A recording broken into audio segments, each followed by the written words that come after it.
importante dentro de las unidades de cuidados intensivos es la prevención y control de infecciones en las unidades de cuidados intensivos. Dentro de este tema, sí, queremos saber a qué va abarcado este tema, sí, el tipo de infecciones. El principal, como decir, objetivo de este tema sería identificar y reducir el riesgo de adquirir y transmitir infecciones, sea estas, entre pacientes, personal, estudiantes que acuden a las unidades para algún tipo de procedimiento o capacitación y las visitas que ingresan a estas unidades. Por el momento, en los hospitales públicos están restringidas las visitas, pero sí tenemos personal que acude a estas áreas. Hay que respondernos varias preguntas sobre quiénes son responsables del aparecimiento de este tipo de infecciones o quiénes también somos responsables de la prevención de las infecciones. En sí, somos todo el personal que laboramos dentro de la unidad de cuidados intensivos. ¿Qué definimos primero principalmente como una infección? Las infecciones que se producen intrahospitalarias son denominadas infecciones nosocomiales. Son todas aquellas que se desarrollan transcurridas las primeras 72 horas de la hospitalización o entre los 15 primeros días del alta hospitalaria. Se deben excluir aquellas que en el momento del ingreso del paciente ya presentaban periodos de incubación, que son las denominadas infecciones comunitarias. ¿Sí? ¿Cuáles son estas denominadas infecciones comunitarias? Por ejemplo, las neumonías o las infecciones del tracto urinario.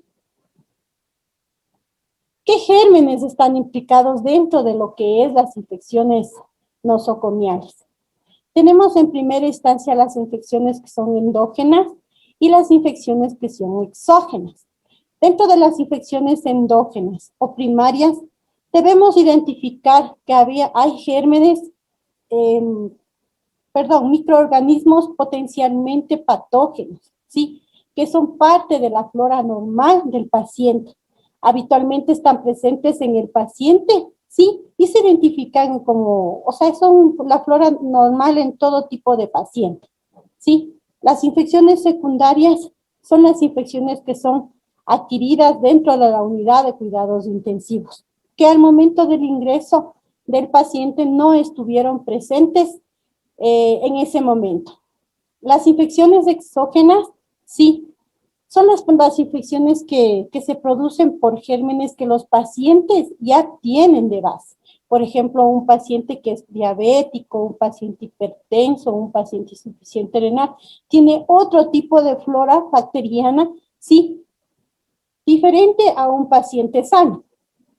Entonces, esos tres tipos de gérmenes son los que están implicados dentro de las infecciones intrahospitalarias. ¿Cómo identifico, cómo se realiza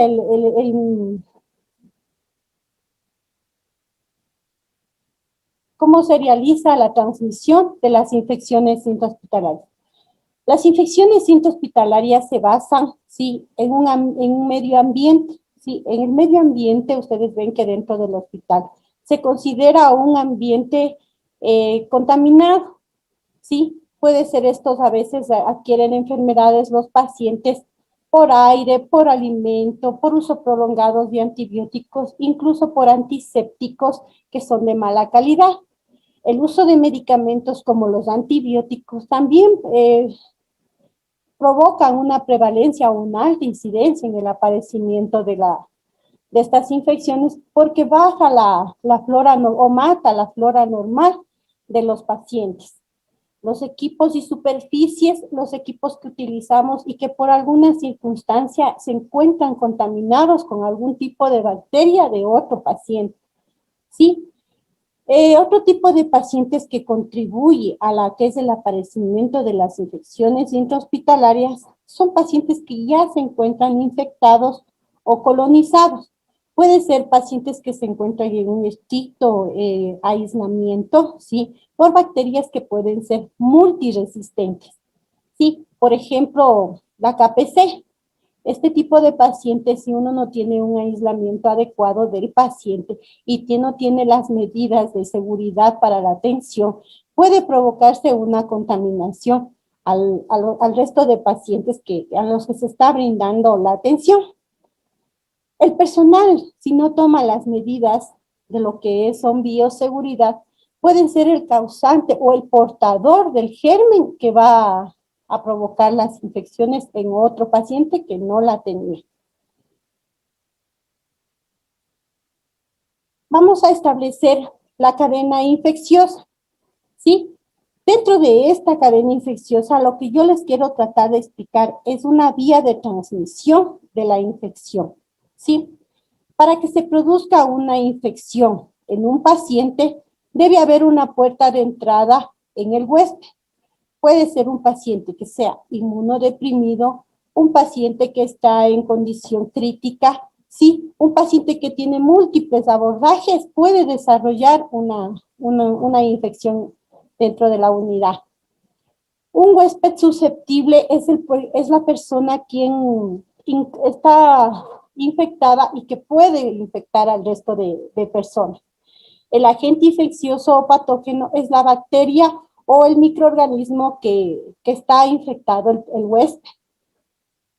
El reservorio, sí, o fuente para el crecimiento del agente es el periodo de incubación, sí, que tiene ese microorganismo para que encuentre una puerta de salida del reservorio, sí, y se pueda producir una infección o transmitir una infección a otro paciente. ¿Cuáles son los factores de riesgo más comunes que se ven dentro de las unidades de cuidados intensivos? Se ha registrado un aumento de la frecuencia de infección nosocomial y se ha relacionado con algunos factores, tales como, primero, el compromiso inmunitario. El compromiso inmunitario de un paciente crítico es altamente un riesgo porque el uso de antibióticos, ¿sí? El uso de antibióticos de alta gama hace que las bacterias que sirven de barrera o defensa para algún tipo de enfermedades bajen la carga inmunitaria y ayuden o favorezcan a que se desarrolle la infección. Dentro de los pacientes, también pacientes que ingresan de alto riesgo, sí, son los pacientes que ingresan de múltiples traumatismos, tienen diferentes lesiones, sí, generalizadas y que pueden, por esas barreras de entrada que se encuentra lesionada, como es la piel, producir un cambio fisiológico y un proceso infeccioso. El aumento progresivo de la edad de los pacientes. No es lo mismo tratar un niño que tiene una carga inmunitaria elevada, sí, que tiene mayor resistencia a lo que es la medicación, los antibióticos del ambiente, a un paciente que ya es anciano o de tercera edad. Estos pacientes de tercera edad son mayormente susceptibles para ser candidatos a contraer un proceso infeccioso. La utilización de procedimientos agresivos de diagnóstico o terapéutico, ¿sí? Exámenes y tratamientos invasivos.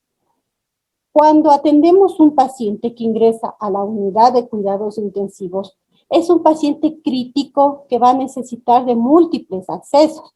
Tales son la colocación de un acceso venoso central, puede ser que necesite una intubación orotraqueal, puede ser que necesite para su alimentación una sonda nasogástrica, para controlar un volumen de diuresis, y puede necesitar la colocación de una sonda Foley, ¿sí? Todo este tipo de procedimientos que son invasivos para el paciente, ¿sí? Provoca que se produzca una infección.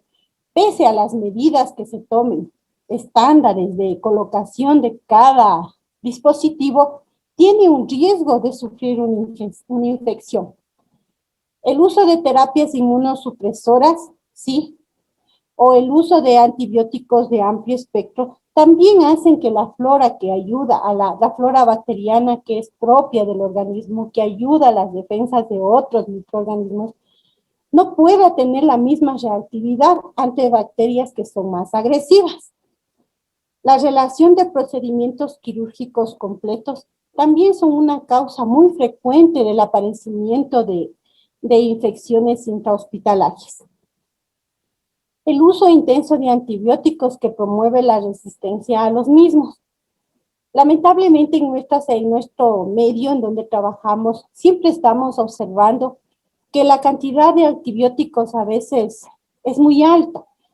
A un mismo paciente tiene 2, 3 y a veces más antibióticos. Sí, que alguno no cumple una función, pero al otro son diferentes al otro tipo de funciones que necesita esa efectividad. Pero este uso indiscriminado de antibióticos, sí, y ese uso agresivo de antibióticos hace que igual las defensas del paciente se vean afectadas, se vean agredidas y no permita que el paciente tenga una batalla en iguales condiciones para salir adelante. Infecciones que son más frecuentes en nuestro medio, en lo que es la unidad de cuidados intensivos. Las infecciones nosocomiales más frecuentes son las infecciones del tracto urinario, usualmente asociadas a la cateterización de las vías urinarias. ¿Por qué se da este tipo de infecciones? Porque las medidas que se está tomando para la colocación del dispositivo no son las adecuadas. Tengamos en cuenta que el tracto urinario es una zona estéril, sí, pero que al momento del ingreso debe hacerse un aseo previo, una desinfección previa de toda la zona del periné para que al momento de la inserción del catéter sea mínima el arrastre de bacterias que se tenga al paciente. De las heridas operatorias, sí, esto se debe a que al momento que se realiza las cirugías, en el preoperatorio existen protocolos que se deben llevar y uno de los protocolos es la antibiótico-terapia pre-cirugía. Sí, en muchas ocasiones el médico deja indicando administración de cefazolina antes de la cirugía. Sí, pero tenemos que tener en cuenta que aunque la administración es intravenosa y supuestamente, ¿no?, la reacción es inmediata, siempre se debe tener un rango de 30 minutos antes del inicio del proceso quirúrgico. Sí, por eso es importante la medicación. Si yo veo una cirugía que está programada para las 9 de la mañana, el antibiótico debe recibir el paciente, sí, sería a las 8:30, ¿sí? Para que tenga un tiempo de acción y un tiempo de desarrollo en todo el organismo. Ese es un protocolo preantibiótico. Ese tipo de protocolos lo maneja mucho lo que es cirugías generales, sí, para evitar las infecciones postoperatorias de las heridas quirúrgicas. Las bacteremias que se presentan en pacientes de cuidados intensivos son muy frecuentes por la colocación de accesos vasculares. Más que al momento de la colocación de un acceso vascular, debemos tener en cuenta que son procedimientos estériles, porque el paciente está recibiendo directamente a su torrente sanguíneo. O sea, es un proceso invasivo. Así sea la colocación de una vía periférica, debe hacerse con todas las medidas de asepsia y antisepsia para esa colocación. Cuando se coloca un catéter o un dispositivo central, todo el procedimiento es estéril, ¿sí? Y nosotros, como personal de enfermería, estamos encargados de orientar al personal médico del cómo debe colocarse el equipo de protección y las medidas para conservar el material estéril que se va a utilizar en la colocación de ese acceso vascular. Hagamos cuenta que un catéter central va directo a la aurícula, a una vena grande. Entonces, si yo no tengo precaución de la primera desinfección o al momento que abrí el instrumental que necesite el médico, se contaminó y por alguna razón, entonces no estoy garantizando que ese procedimiento se está realizando de manera estéril. ¿Sí? Yo como personal de enfermería que estoy circulando en ese procedimiento, si le veo al médico o si observo que el médico hace alguna acción, ¿sí?, que produzca contaminación, le digo, debo parar ese procedimiento e indicarle que tiene que ser un procedimiento estéril. Muchos galenos que trabajan con nosotros a veces no aceptan un criterio de lo que es enfermería, pero nosotros, como ya somos un personal que vamos a seguir laborando, con la manera más educada o con el enfoque a lo que vamos a realizar, le sugerimos que nos ayude y que el procedimiento sea de la mejor manera, ¿sí? Para evitar las bacterias en los pacientes. ¿Cuál es otra causa de las bacterias? Las causas de las bacterias también cuando se observan, sí, es porque han tomado la actitud, sí, muchas compañeras o donde yo he ido de observación, es que desconectan los equipos de infusión, tanto de las bombas, ¿sí? Como de los equipos de venoclisis. Desconectan y colocan unas tapitas, pero no se percatan que esa vía es estéril, va al torrente sanguíneo, no se puede desconectar, ¿sí? Si el paciente va a ser trasladado a unidad, yo sé que no puedo desconectar, pero algún tramo debe estar desconectado y tengo que cambiar una llave de la manera más estéril o colocar unas tapitas que sean lo más estéril posibles en la vía para evitar este tipo de bacterias. ¿Sí? En los equipos de venoclisis muchas veces están colgados en los soportes de la medicación y están sin protección. Imagínense estar al ambiente, donde en el ambiente se cultivan bacterias, y coger ese mismo equipo y el hecho de conectarlo directo a la vía periférica o a la vía central, sin tomar la precaución ni siquiera de la primera desinfección, que es con una torundita de algodón, ¿sí? Y esperar un ratito hasta que se realice un poco la desinfección, lo conectamos directo y podemos producir una bacteremia. El índice de bacteremias en los hospitales es demasiado alto, ¿sí? Se provocan por este tipo de acciones, porque no tenemos precaución y al momento de desconectar ese equipo o esa infusión, ¿sí? De suspender, de desconectar, el cubrir con un material estéril, ¿sí? Por ejemplo, el equipo de venoclisis que yo retiro de una llave de 3 vías, puedo conectarle a una aguja de una jeringuilla que es estéril, teniendo todas las precauciones posibles, ¿sí? El cambio de estos dispositivos, ¿sí? Que están dentro de las vías periféricas, son cada 72 horas. Entonces debemos tomar en cuenta para el cambio de estos dispositivos la fecha de colocación, independientemente de la hora de ingreso del paciente a la unidad. ¿Sí? Si el paciente ingresó el 22 de febrero a las 11 de la noche, hasta el 23 de febrero ya son 24 horas, pero le tomo en cuenta la fecha, digo 22, 23, 24, independientemente. Así falte un minuto para las 12 de la noche, ya eso, ya corre como el día anterior. Entonces se tiene que tomar en cuenta que son 72 horas que dura ese equipo. Sí, también dura aparte de prevenir infecciones, también se ha visto que los antibióticos, que el uso de medicación tiende a impregnarse en las paredes de los equipos y están brindando una inadecuada infusión de esa solución.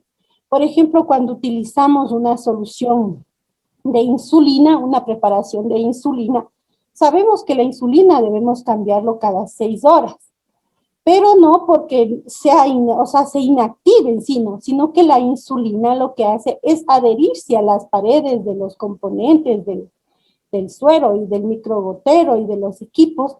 Entonces, ¿qué tengo que hacer yo? Antes de preparar la nueva dosis, lavar con una cierta cantidad de solución salina, preparar la solución que voy a iniciar, cebar ese equipo y conectarle al paciente con todas las medidas de seguridad que necesite el paciente. No podemos saltarnos un procedimiento por la premura del tiempo, por la carga de trabajo, que yo sé que es mucha carga de trabajo, pero el hecho de que un paciente me presente una bacteremia, ¿sí? Asociada a mi atención, quiere decir que va a pasar más tiempo hospitalizado, va a recibir más medicación, va a deteriorar su estado general e incluso puede fallecer por este tipo de bacteremias que se producen. En el tracto respiratorio, sí, en general, condiciones por el sistema más de ventilación mecánica, ¿sí? Estas infecciones que se ven en el tracto respiratorio son este tipo de infecciones que se producen al momento de la colocación del tubo, ¿sí? Endotraqueal, y al momento de la aspiración que realizamos de secreciones del tubo. Porque en muchas ocasiones, igual, por la premura del tiempo, por las condiciones, porque tal vez no dispongo del material que necesito para realizar este procedimiento, lo hago de una manera normal, como un procedimiento limpio, pero el hecho de aspirar secreciones de lo que es tráquea es un procedimiento estéril. Cuando se toma una muestra para lo que son unos aspirados traqueales, se observan bacterias que son propias del medio, más no de adentro, que están produciendo infecciones. Eso se debe a que la persona que está realizando o las personas que realizamos la atención de este paciente no estamos tomando las medidas adecuadas para la realización de estos procedimientos. Tenemos que tener en cuenta que el 80% de las infecciones nosocomiales están incluidos este cuarto grupo y este 80% se deben a la atención de salud, ¿sí? Entonces tenemos que tener mucha conciencia en el cuidado integral del paciente. ¿Qué implica que mi paciente cuando se contamine o adquiera una infección nosocomial? Por ejemplo, un paciente ingresó por una infección de tracto urinario, ¿sí? El paciente ingresó, sí, pero como estaba yo atendiendo a otro paciente y no tuve la precaución, primero de la utilización de guantes o de lavado de manos, esas bacterias que yo tengo del otro paciente, sí, pasan al otro paciente. Soy un medio de contagio. Esto me indica que al paciente le va a provocar, como les decía, muchos inconvenientes, ¿sí? Se duplican costos, tanto para la atención de personal en sí que necesita la unidad, como para el paciente, porque el pasar mayor tiempo hospitalizado implica que el paciente tiene que comprar insumos, tiene que comprar cremas, tiene que comprar pañales, que tal vez no alcance en su nivel económico, ¿sí? Al hospital también le duplica lo que son los costos, porque sí implica que ya no va a invertir en un paciente que podía haber salido en unos 5 días y que por A o B circunstancias se contaminó, ya no va a invertirlo de 5 días, sino invertirlo de 10. Entonces eso implica un costo elevado en la atención, ¿sí? Y también se evidencia en este tipo de pacientes, se evidencia la falta de normas básicas de bioseguridad, ¿sí? Del personal que está brindando la atención al paciente.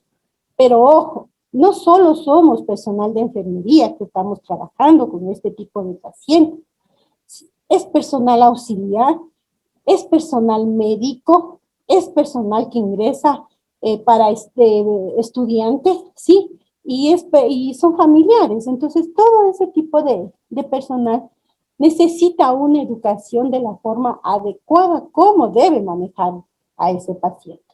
Pero ¿quiénes somos las llamadas para ayudar en esa evaluación? Sí, son ustedes, por favor. Como personal de enfermería capacitado. Otra vez me volví. ¿Sí? Les puse nuevamente esa imagen de los gérmenes que están implicados. Es para que ustedes recuerden cuál tipo de flora es normal, ¿sí? Y cuáles son las que tenemos que tener mucho cuidado. Dentro de la atención, de lo que son los cuidados de atención a pacientes en UCI, tenemos diferentes tipos de aislamiento. ¿Por qué se clasificamos los aislamientos? Clasificamos en la forma de los pacientes, ¿sí? Perdón, en las condiciones de los pacientes. No es lo mismo recibir un paciente de una cirugía limpia que se nos contaminó, perdón, que se complicó por sangrado o porque empezó a presentar una dificultad respiratoria, que en ese caso el ingreso sería un paciente limpio para monitoreo, ¿sí? A un paciente que nos ingresa en un piso con un diagnóstico de una sepsis, Sí, este tipo de ingresos de pacientes que según la valoración médica, si tienen algún problema sobreañadido de infecciones, se trata de ubicar en zonas o que tengan el mismo diagnóstico o en áreas restringidas de aislamiento, ¿sí? Uno de estos tipos de aislamiento es el aislamiento estricto o por vía aérea, ¿sí?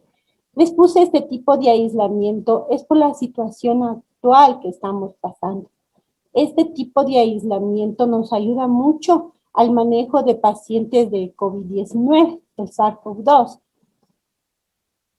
Cuando nosotros manejamos un paciente de COVID, aparte de los diferentes enseres o insumos que se contaminan, sí, al momento de la atención va más enfocada a que el personal tenga las estrictas medidas de bioseguridad, sí, el uso de mandiles como barrera protectora, el uso de guantes, sí, el uso de gorros para cubrir el cabello, de gafas protectoras o de los visores faciales. Ese equipo de protección personal que utilizamos para la atención de este tipo de pacientes es por la gravedad, o sea, el grado de infección que está produciendo este virus, ¿sí?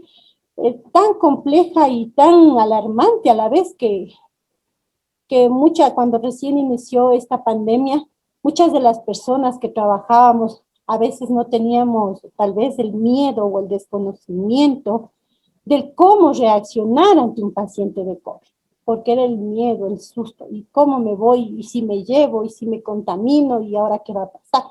Es cierto que todo ese miedo, todo ese pánico que sufrimos muchas de las compañeras que trabajamos en el área de cuidados intensivos, sí, a lo largo fue superado, sí, porque tenemos más conocimientos de cómo es el tipo de aislamiento que vamos a tener, cómo es la colocación correcta del equipo de protección personal y cómo es la manera correcta del retiro de equipo de las prendas de protección.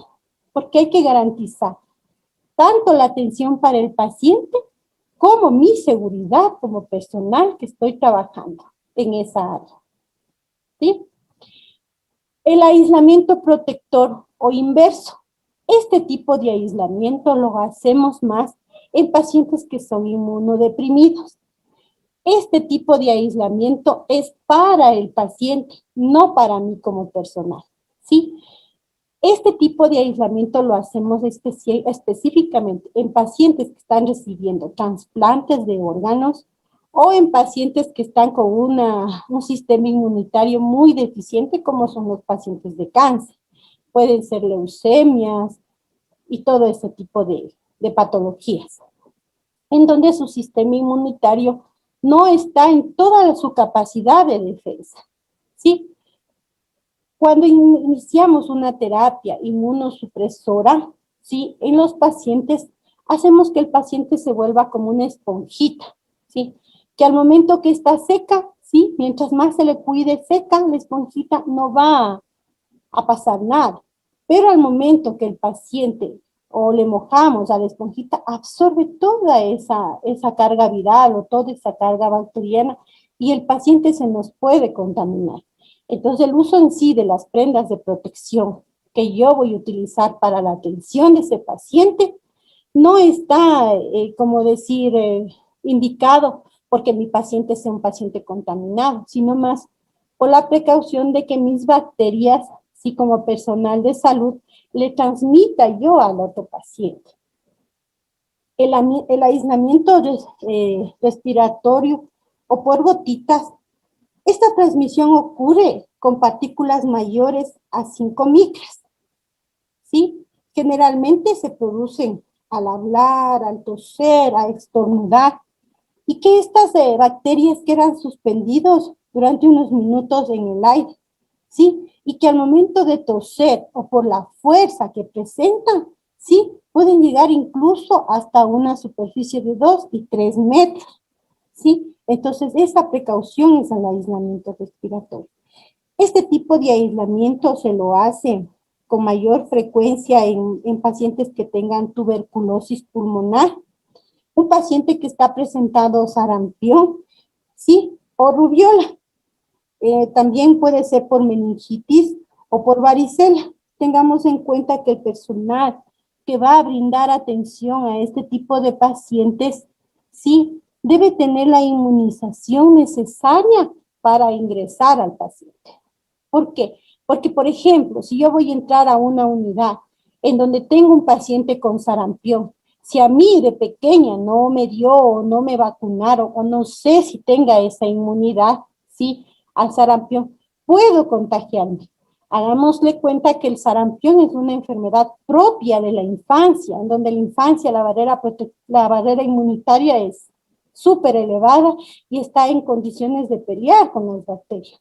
Mientras más va creciendo en edad, ¿sí? Es más lábil su sistema inmunitario. Y la infección que a un niño, un sarampión a un niño le dio muy leve, ¿sí? También a un adulto le puede dar leve, pero como le puede dar de manera más complicada. En este tipo de aislamiento respiratorio por gotitas también entra lo que es el SARS-CoV-2 y también la neumonía por H1N1, ¿sí? ¿Cuál es lo importante en este respiradores, en este tipo de aislamientos? Es el uso de mascarillas N95. Lamentablemente, durante esta pandemia se acabó todo este tipo de material de protección, pero nos ayudaron las autoridades con las KN95, que según las especificaciones daba la misma seguridad para este tipo de aislamientos. Según esas especificaciones, decía que daba esa misma seguridad, pero igual como vuelvo y repito, el miedo, el desconocimiento, también hacen que se pueda producir errores. Entonces lo que se optó es colocar una mascarilla quirúrgica sobre el respirador KN95 y desecharlo al momento de la salida del turno. Debemos tener en cuenta que los respiradores que se utilizan, los N95, tienen una durabilidad de 72 horas, siempre y cuando no se hayan dañado los filtros. Cuando la mascarilla yo he utilizado en un rango de 72 horas, el filtro que ya utilicé ya no me va a servir. ¿Por qué? Porque está sobrecargado, tanto de humedad al respirar, como del medio ambiente que está de bacterias. Entonces necesito que ese respirador sea cambiado. En las unidades de cuidados intensivos debido a la pandemia, se utilizó las KN95 por 2 turnos, ¿sí? Entonces se utilizaba el turno en la mañana, el turno de la noche, sí, porque muchos hospitales hicimos turnos de 12 horas, y nuestro respirador N95 nos retirábamos según las normas, según el protocolo que muchas personas sí deben conocerlo, y lo colocamos en una fundita de papel, no en un recipiente plástico, porque el plástico hace que ese respirador sude y se dañe el filtro que tiene en medio de las capas, ¿sí? Entonces lo que nosotros hacemos es colocar en una funda de papel, lo identificamos con el nombre del personal de que es y lo dejamos en una superficie donde no se contamine, con todas las medidas de bioseguridad. El aislamiento entérico o digestivo. Este aislamiento va más encaminado a pacientes que han sufrido infecciones como la gastroenteritis bacteriana o la fiebre tifoidea, ¿sí? En donde se observan deposiciones líquidas, abundantes, de mal olor, que tienen una carga bacteriana muy elevada, ¿sí? En donde los pacientes realizamos el aseo y el material o la prenda de protección después de realizar la atención al paciente es desechado. El aislamiento de contacto directo o indirecto, ¿sí? El aislamiento de contacto son bacterias propias que se transmiten en las manos. Las herramientas de una enfermera que trabaja en la unidad de cuidados intensivos son nuestras manos, aparte del equipo que necesitamos, ¿no es cierto? Al nosotros realizar este tipo de aislamiento de contacto, implica que yo tengo que utilizar una bata específica para la atención de ese paciente, un par de guantes específico para ese paciente, ¿sí? Debo tener en cuenta que no puedo colocarme un par de guantes y realizar la atención a los 3 pacientes que tengo asignados, ¿sí? Los guantes no eximen del lavado de manos, ¿sí? De un buen lavado de manos. El uso de los guantes es como una barrera de protección, ¿sí? Para el paciente y para el personal que está haciendo. Para el paciente, porque si yo desecho en la misma unidad del paciente, evito llevar bacterias del un paciente al otro paciente, ¿sí? Y para mí, evito, ¿sí? El yo contaminarme, ¿sí? De la bacteria que tiene el paciente. Porque por A o B o por un incidente, yo trabajé con ese paciente, no tuve la precaución de realizar un correcto lavado de manos y por accidentalmente me toqué los ojos con la mano sucia, puedo desarrollar una conjuntivitis por esa bacteria del paciente, ¿sí? El aislamiento de contacto está dado en pacientes con bacterias multiresistentes, ¿sí? Como la famosa KPC, ¿sí? La KPC, la Klebsiella pneumoniae productora de carbapenemasa, es una bacteria multiresistente que inhibe la acción de los carbapenémicos. Díganse en estos, imipenem, meropenem, ertapenem, ¿sí? Esta bacteria no tiene un antibiótico específico de agresión.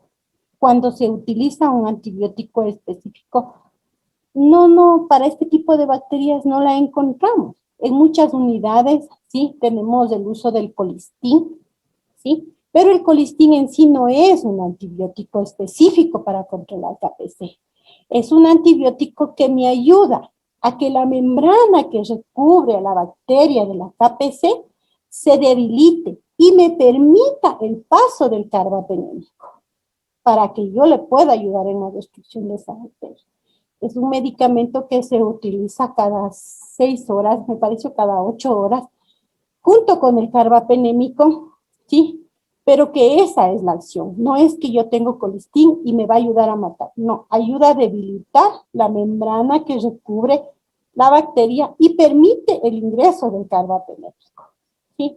Entonces, por eso es muy importante el aislamiento de contacto en pacientes que tienen este tipo de bacterias.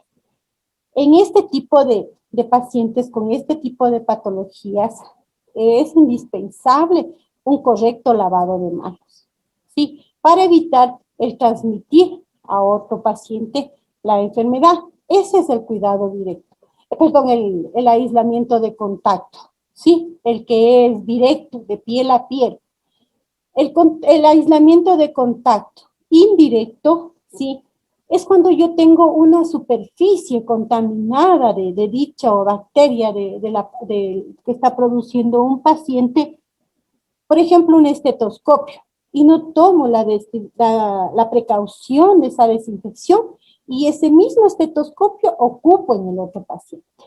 Entonces, de esa manera indirecta, yo me lavé las manos, me retiré el equipo de protección de ese paciente, utilicé correctamente, pero no me percaté de que el fonendoscopio que utilicé estuvo en contacto con ese paciente, ¿sí? Entonces, como no me percaté, no hice una desinfección de ese estetoscopio y voy a la siguiente valoración, me estoy llevando las bacterias de un paciente hacia el otro paciente y estoy provocando una contaminación cruzada o una infección nosocomial. ¿Qué actividades de prevención puedo hacer en este tipo de infecciones? Las actividades, sí, son primerito encaminadas a la vigilancia y el control de estas infecciones, que constituyen un componente fundamental para la seguridad de pacientes hospitalizados. ¿En qué se basa la vigilancia?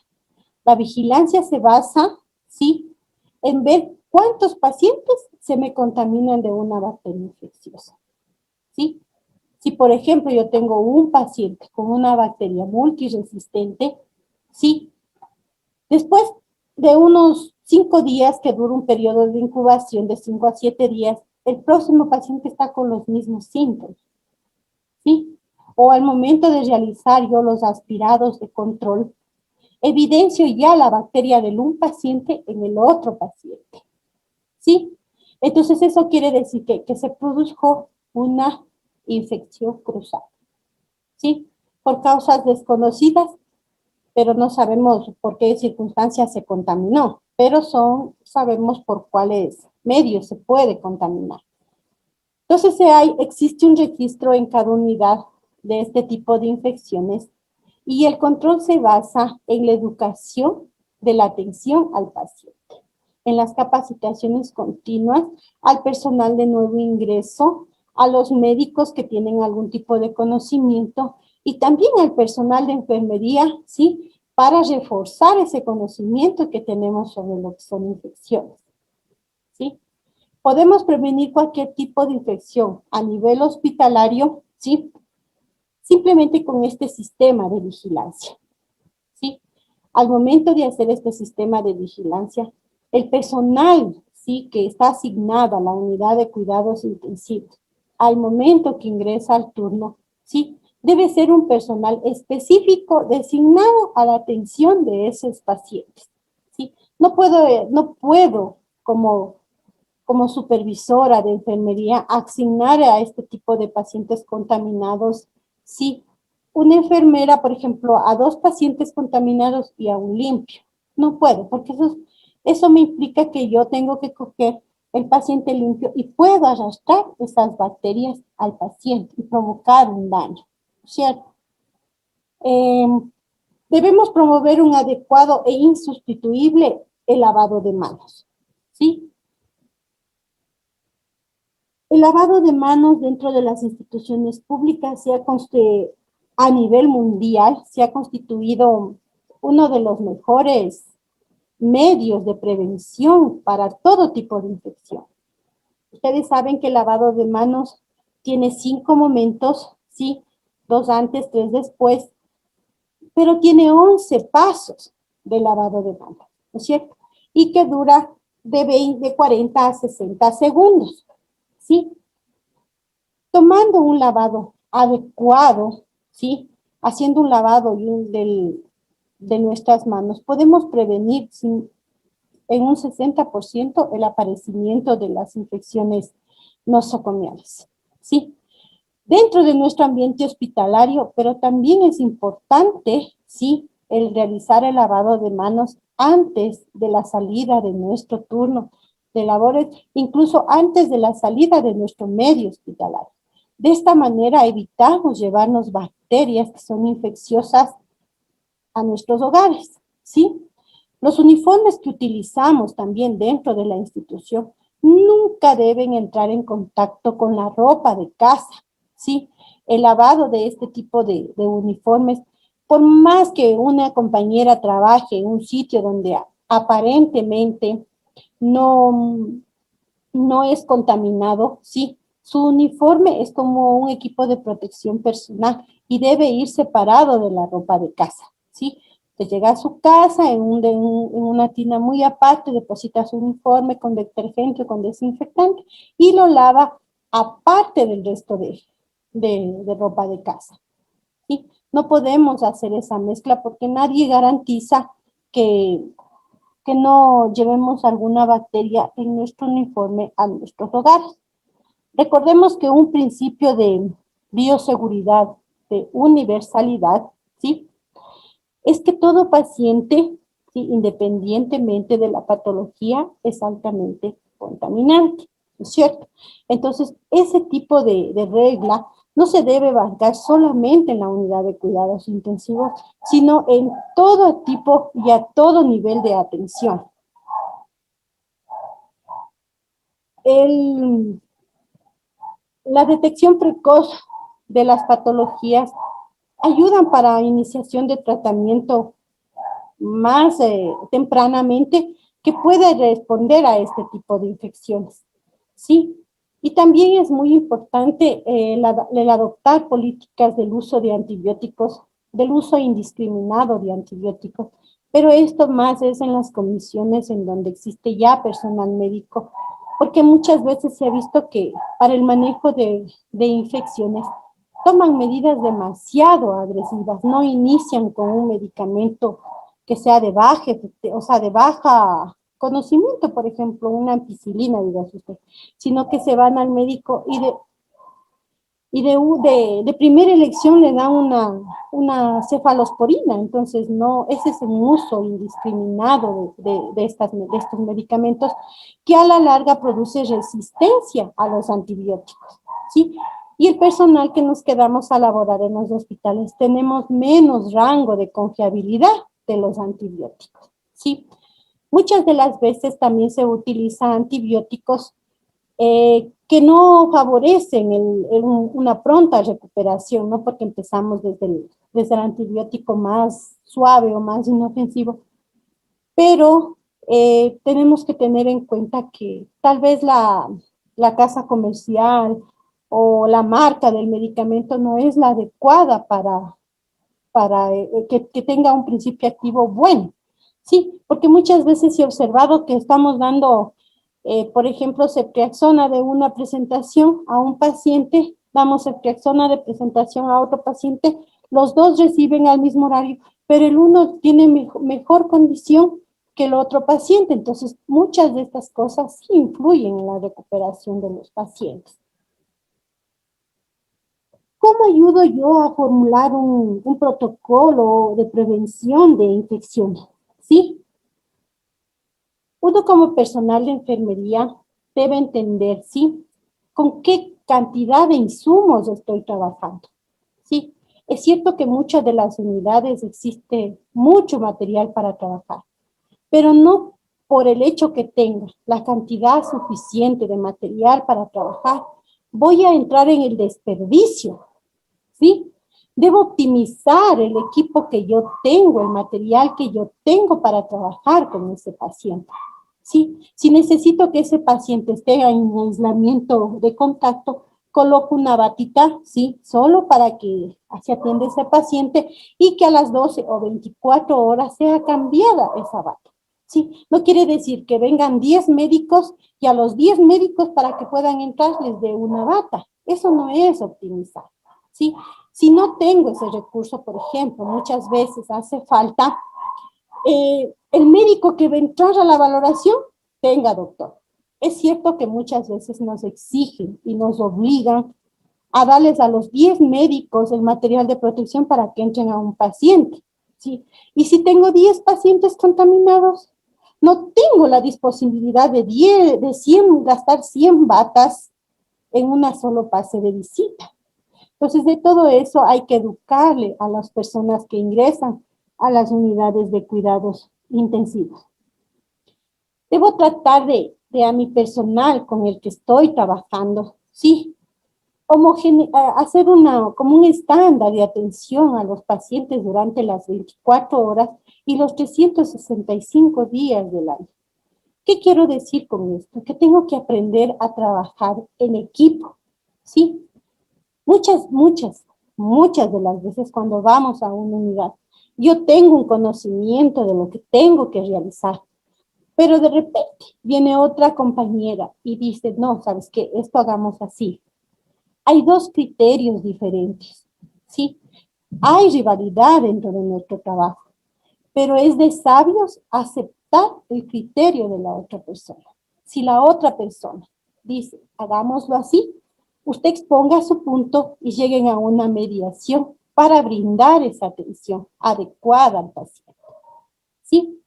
El adiestramiento del personal médico, de enfermería, en el tratamiento y manejo de estos pacientes va a ayudar mucho a la vigilancia y al control de este tipo de patología. Si yo le educo a un médico que para colocar una vía central necesita ponerse gorro, bata, mascarillas, guantes estériles, ¿sí? Yo le educo y que haga un procedimiento estéril, lo más estéril posible, ¿sí? Va a haber un poco de rechazo en el médico, decir, usted no me va a enseñar. No, doctor, no le puedo enseñar lo que usted sabe, pero necesito que usted se ponga este tipo de material. Con la mejor disposición nos ayudan también el personal médico, al igual que las compañeras auxiliares. Dentro de todo lo que es este tipo de infecciones, y que me olvidaba, perdónenme, es el aislamiento estándar, ¿sí? ¿Cuáles son las condiciones de ese estándar? Es el uso de guantes, de mascarillas, de batas, cuando yo manejo diferentes fluidos, ¿sí? Incluso las gafas protectoras, si un paciente que a lo mejor está produciendo fluido, sea por tos, por algún drenaje o por una sonda vesical, debo utilizar este tipo de protección para la eliminación de fluidos, ¿sí? O para la atención directa en sí del paciente. Estos son los 5 momentos de lavado de manos, ¿sí? Como les decía, son 2 antes, 2 después. Los 2 primeros van relacionados con el contacto del paciente. Es contacto directo con el paciente y antes de realizar la técnica aséptica con el paciente. Yo debo exigir el lavado de manos antes de la colocación de un acceso vascular, de realizar una intubación, de realizar una curación de heridas. Sí, aparte del material o las medidas de protección que yo debo tener con este tipo de pacientes, debo apoyarme en lo que es el lavado de manos. Si el médico que está, como decir, el médico está listo para la colocación de ese acceso vascular, por ejemplo, pero yo estoy pendiente y no se ha lavado las manos, le digo, por favor, doctor, lávese las manos. Sí, es una regla general, no solo para nosotros, sino para todas las personas que trabajamos en salud. Sí, los 3 momentos después son después del llego y exposición a líquidos corporales o fluidos, después del contacto que tengo directo con el paciente, después con el contacto del entorno del paciente. Sí, estos son los 5 momentos de lavado de manos. Dentro de lo que es el lavado de las manos, también tenemos la desinfección de las manos, ¿sí? Nos dice que el lavado de manos debemos realizarlo cuando nuestras manos estén visiblemente sucias, pero no me parece un concepto aceptable, ¿sí? Porque si yo realizo un aspirado del paciente, si le voy a realizar una aspiración de secreciones, tengo que lavarme las manos, colocarme el material de protección que voy a realizar el procedimiento, termino el procedimiento, retiro todo y tengo que volverme a lavar las manos, ¿sí? Aparentemente no es tan sucia, pero sí puedo tener contacto con algún tipo de fluido, ¿sí? La desinfección de manos debe realizárselo solamente cuando, ¿sí? Son procedimientos de administración de medicamentos continuos en un paciente o medicamentos que no impliquen el contacto directo con el paciente. ¿Sí? La desinfección de manos se lo puede realizar por 5 ocasiones y después un lavado de manos continuo y en el tiempo especificado por las reglas del ministerio. Como les decía, volvemos, ¿no? A lo que es el lavado de manos como una técnica de prevención. Otra forma de prevención de infecciones también es el adecuado almacenamiento y desecho de los componentes infecciosos. La inmunización, que es importante en todo el personal que labora en las unidades, ¿sí? Y el protocolo de desinfección de las unidades que utiliza el paciente de la unidad de terapia intensiva. Si un paciente ya es dado de alta, sí, se deben desechar todo el material que sea descartable. Mangueras de ventilador, equipos de bomba, todo lo que se haya utilizado, ¿sí? En el paciente. Cuando ya he descartado todo y los equipos están listos, debe pasarse primero una capa de jabón enzimático en todo el instrumental y equipos que haya utilizado el paciente, ¿sí? Luego se le realiza un enjuague, es igual con una compresa limpia, realizamos. Después de realizada esta desinfección, realizamos una aplicación del antiséptico o el desinfectante que vamos a utilizar. En estos tiempos el más utilizado son las sales de cloro, ¿sí? Pero también tenemos el Virkon, ¿sí? O el amonio cuaternario, ¿sí? Lo que sí hay que tener precaución es que no se deben mezclar los amonios, ¿sí? No puedo, por ejemplo, pasar una superficie con freser A las 3 horas volver a hacer una desinfección con Virco y a las siguientes horas volver a hacer una desinfección con amonio cuaternario. No se puede, porque no permitimos que actúe ni el primer desinfectante, ni el segundo, peor el tercero. Se debe hacer con un solo desinfectante y pasando hasta 2 veces por las superficies, ¿sí? Con un intervalo de 1 o 2 horas. Podemos hacer una nueva desinfección. Y con eso garantizamos lo adecuado, que esté limpio, que esté libre de bacterias infecciosas para la recepción del siguiente paciente. Como les conectaba que la vestimenta para los diferentes aislamientos es muy importante el uso de maneras de barreras de protección. Así como es importante el sabérselas colocar, sí, es importante y mucho más tiene relevancia el correcto retiro de las prendas de protección. No es que si yo trabajo con un paciente infeccioso y me retiro la bata como sea. No, usted tiene que retirarse adecuadamente, sosteniendo primero los puños, sí, jalando hacia adelante, que la parte expuesta que va al paciente siempre quede hacia adentro, ¿sí? Para que al momento que yo vuelva a utilizar la bata, no coja esa bata que está con la superficie expuesta, contaminada, sino la parte interna de la bata, ¿sí? Es muy importante el saberse tanto como colocar las medidas de protección como el retiro adecuado.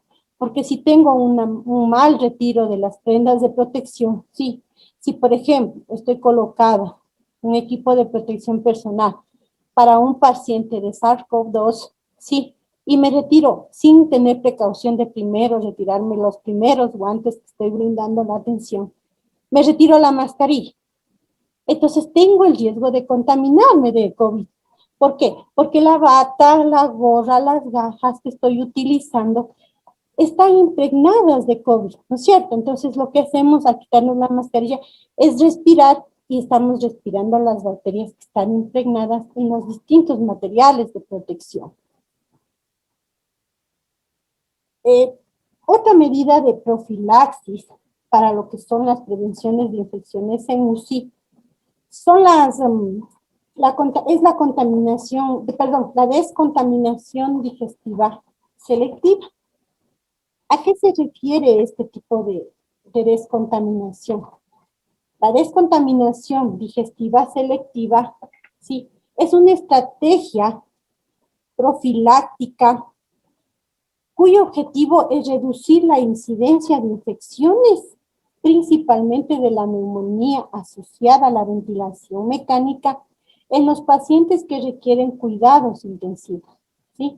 Previniendo o erradicando el estado del portador, principalmente en la orofaringe, en nivel gastrointestinal de microorganismos potencialmente patógenos. La contaminación digestiva selectiva es un conjunto de maniobras que abarca lo que es higiene, administración de antimicrobianos, sí, que no son absorbibles, y un tratamiento corto de antibiótico sistémico, cuyo objetivo es reducir la incidencia de infecciones no socomiales. Este tipo de descontaminación digestiva selectiva fue un estudio que se realizó en las unidades de cuidados intensivos, ¿sí? No se ha implementado todavía en todas las unidades, pero sí en algunas de mayor complejidad. La descontaminación digestiva selectiva se lo hace a pacientes en las primeras 48 horas al ingreso. ¿Cuáles son los criterios de inclusión para este tipo de descontaminación? ¿Sí? Son pacientes que son sometidos a ventilación mecánica más de 48 horas y que requieren la colocación de una sonda nasogástrica. Son criterios de exclusión, ¿sí? Menores de 16 años, mujeres embarazadas, ¿sí? Pacientes que hayan tenido alergia a los medicamentos que vamos a utilizar de primera elección dentro de lo que estamos realizando este estudio, y pacientes que no requieran sonda nasogástrica.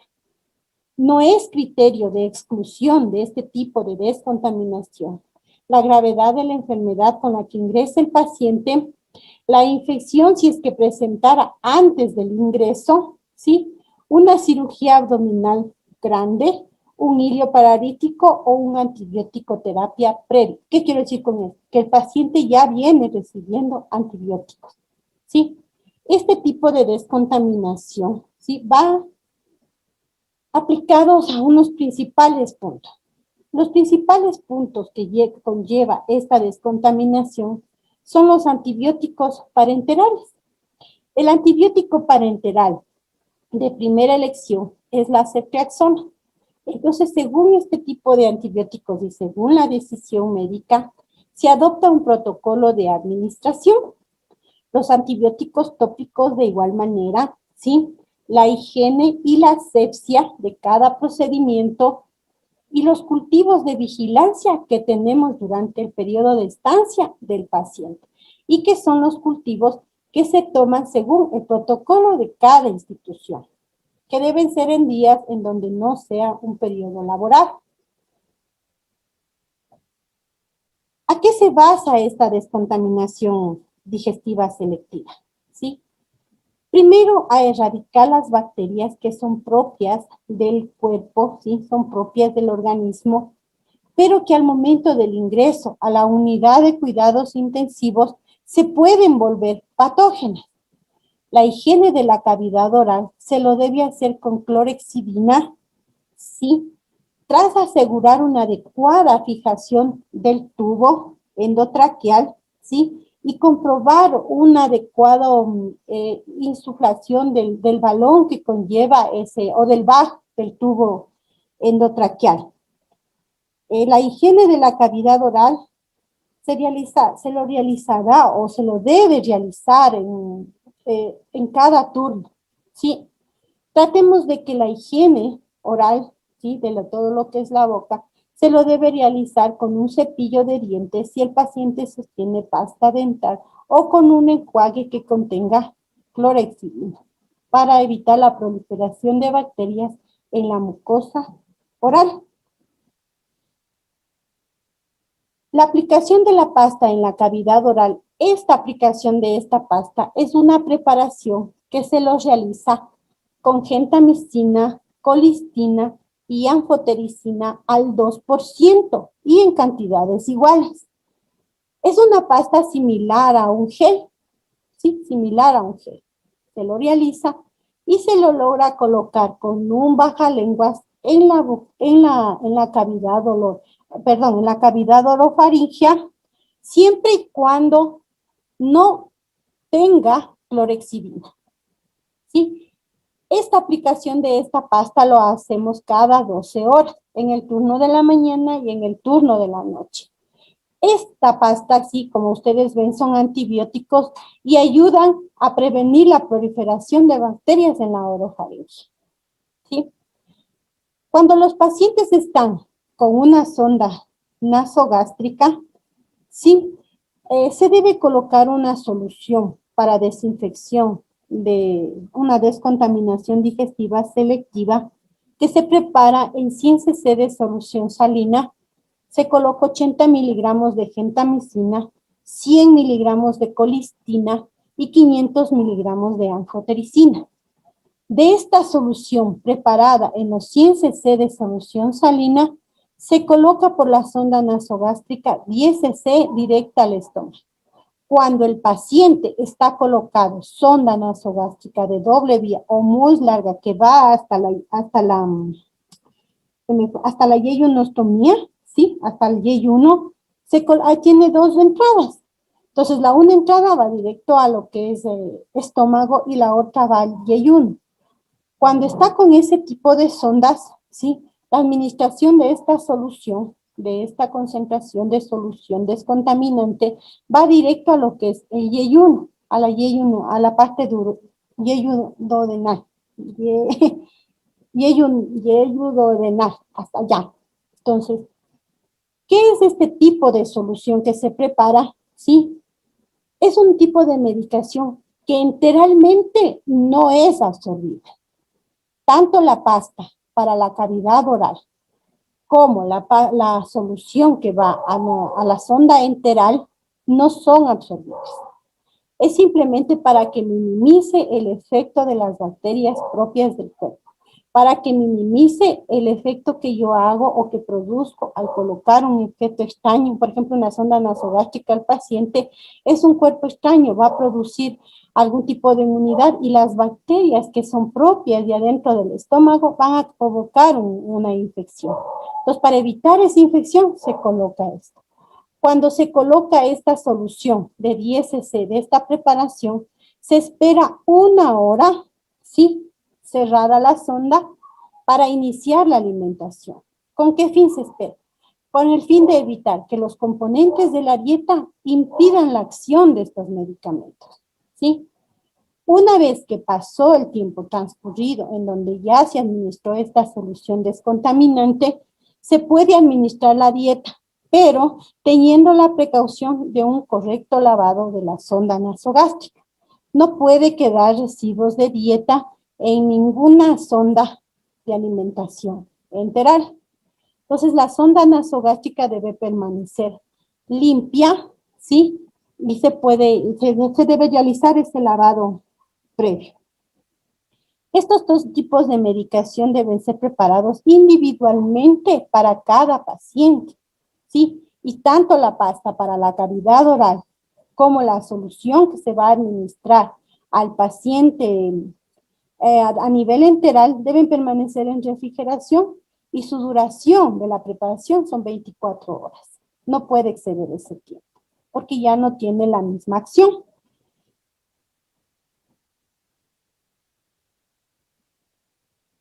Las infecciones adquiridas en la UCI con la descontaminación digestiva selectiva, lo que tratamos mayormente sería de evitar son las neumonías asociadas a la ventilación mecánica.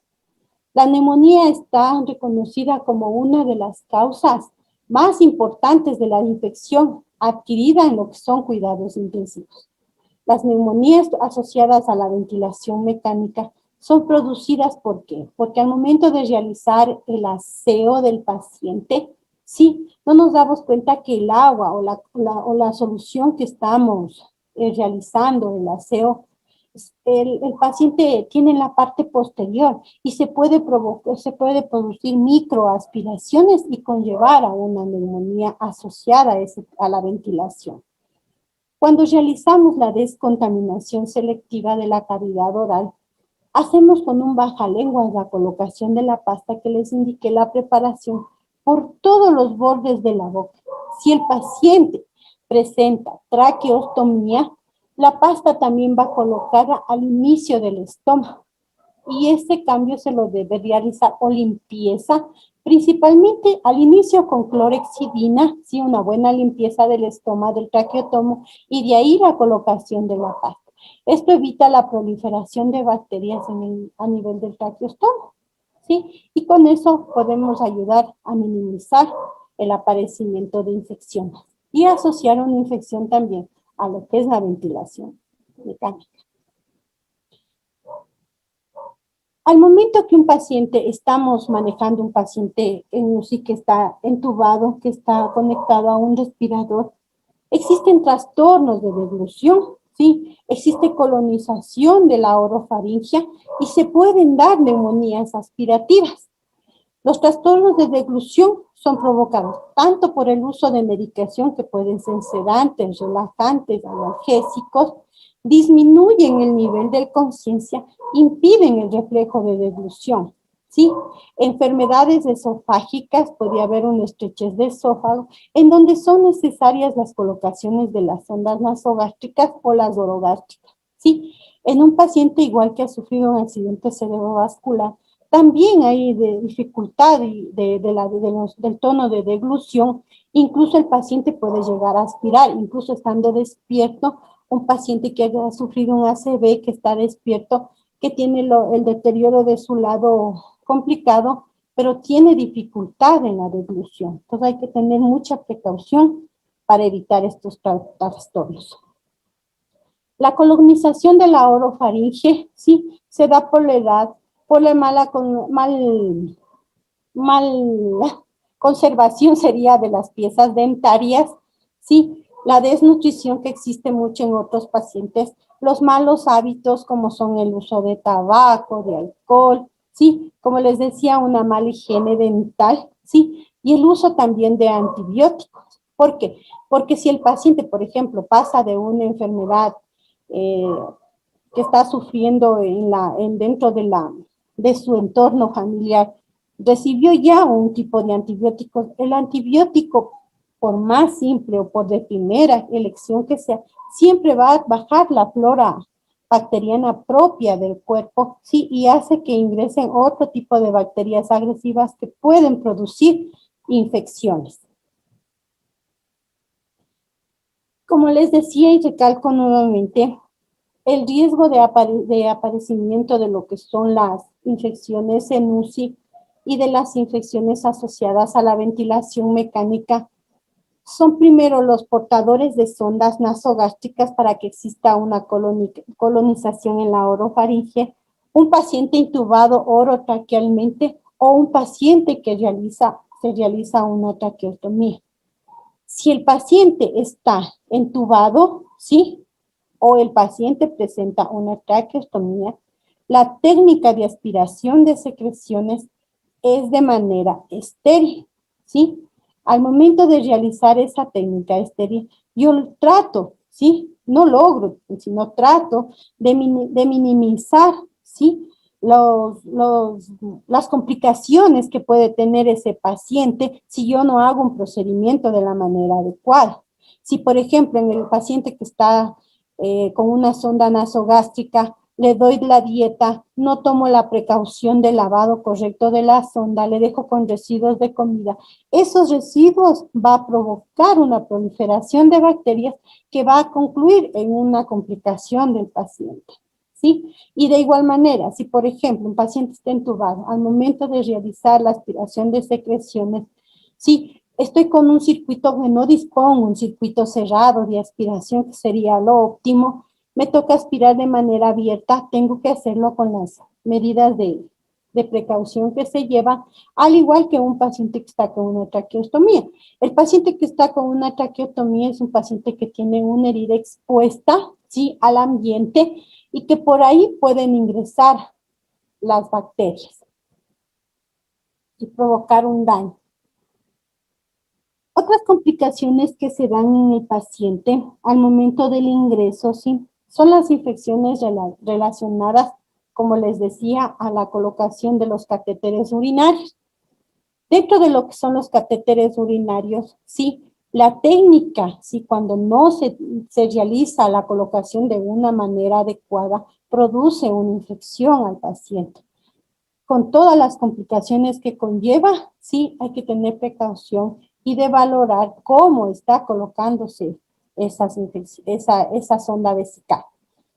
Este tipo de sondas ustedes ven, sí, cuando un paciente ingresa por primera vez a la unidad de cuidados intensivos, las sondas que vienen, sí, colocadas en el paciente, están rotuladas las fechas de colocación. Tiene que fijarse el tiempo que tiene ya colocada esa sonda, ¿sí? Si el tiempo excede ya el tiempo, hay que retirarla y colocar una nueva sonda, ¿sí? Para evitar las complicaciones del paciente. El residuo de orina que ingresa, ¿sí? Con el que ingresa el paciente, no se lo toma en cuenta, se lo toma la diuresis, se le toma en cuenta la diuresis que presenta dentro de la unidad, ¿sí? Se registra, por ejemplo, paciente ingresa con 300 cc de orina, pero no se evidencia como para el control de ingesta y excreta de líquidos en la bitácora del paciente. Vuelvo y repito que las bacteremias primarias, que son aquellas que se relacionan a los catéteres vasculares, en donde es importante la técnica estéril, asepsia y antisepsia de los sitios de punción y de la buena correcta utilización de las medidas de protección que voy a utilizar para la colocación de estos dispositivos.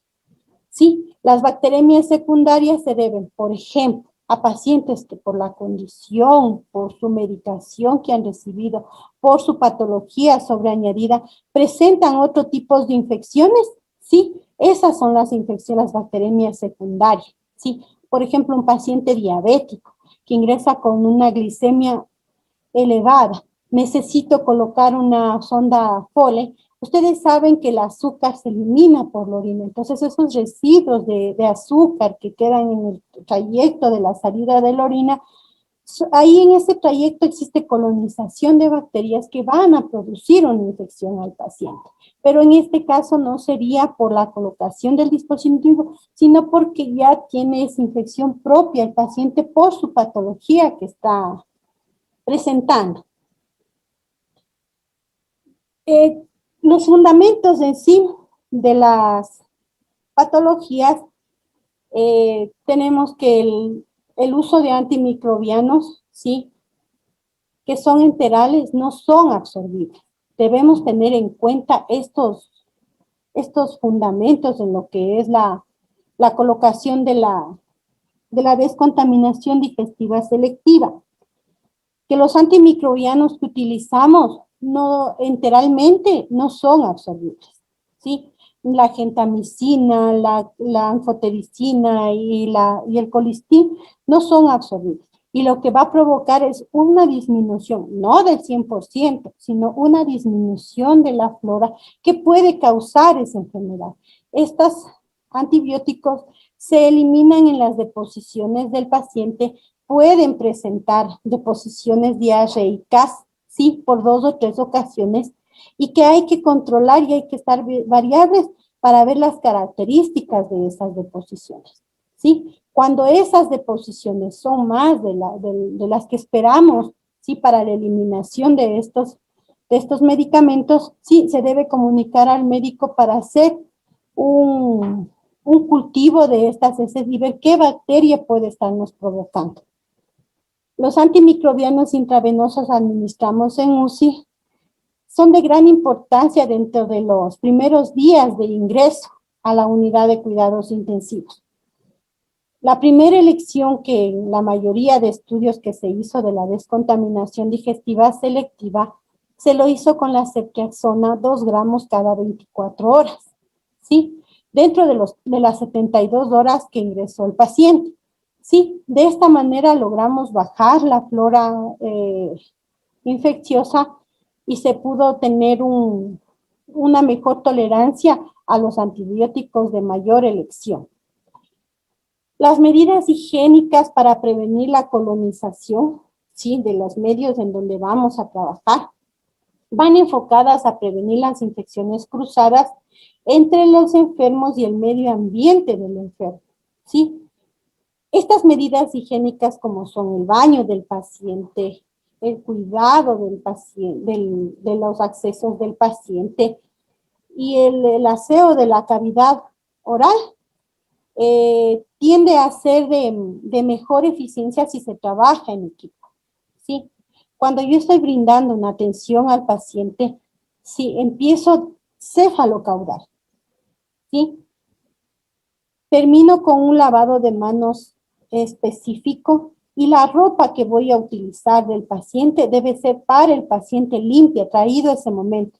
No puedo decir que la sábana que está ocupando en un paciente, como está limpia, le puedo utilizar en el otro paciente. No, son accesorios de cada paciente.